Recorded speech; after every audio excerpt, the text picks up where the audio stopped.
Guys, আশা করি সবাই ভালো আছেন। আল্লাহর রহমতে আমরা ভালো আছি। আজকে আমরা চলে আসলাম ডাক বাংলো নদীর পার, পদ্মা নদীর পার। এখানে আমরা আমাদের দোকানের সামনে আসছি। এই দেখুন আমাদের কেকের দোকান, কত সুন্দর সুন্দর কেক, হোমমেড কেক, বাসায় তৈরি করা কেক। এই দেখুন আমাদের চেয়ার টেবিল। এই যে আমাদের দোকান টাইম পাস ক্যাফেটেরিয়া। এই যে আমাদের বসার স্থান, কত সুন্দর দেখতে পাচ্ছেন।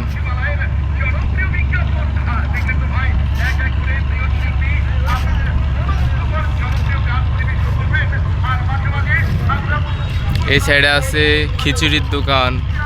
খিচুড়ির দোকানের নাম হলো পদ্মা বিলাস রেস্তোরাঁ। এই দেখুন আমাদের নদীর পার।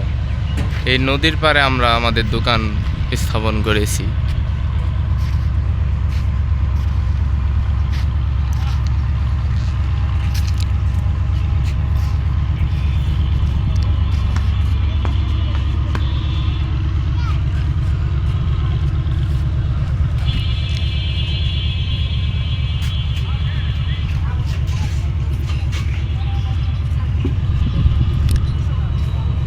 এখানে আমরা বারবিকিউ করি, চিকেন বারবিকিউ, ফিশ বারবিকিউ আছে। তো সবাইকে এই দোকানে আসার জন্য আমন্ত্রণ রইল। সবাই সময় পেলে দোকানে আসবেন, টাইম পাস ক্যাফেটেরিয়াতে সময় কাটিয়ে যাবেন। আশা করি সবাই ভালো লাগবে এই দোকানে এসে টাইম পাস করতে, টাইম কাটানোর জন্য, সময় কাটানোর জন্য এই দোকানটা বেস্ট, এই জায়গাটা বেস্ট আছে। তো ইনশাল্লাহ আশা করা যায় আপনাদের এসে এখানে খুব ভালো লাগবে।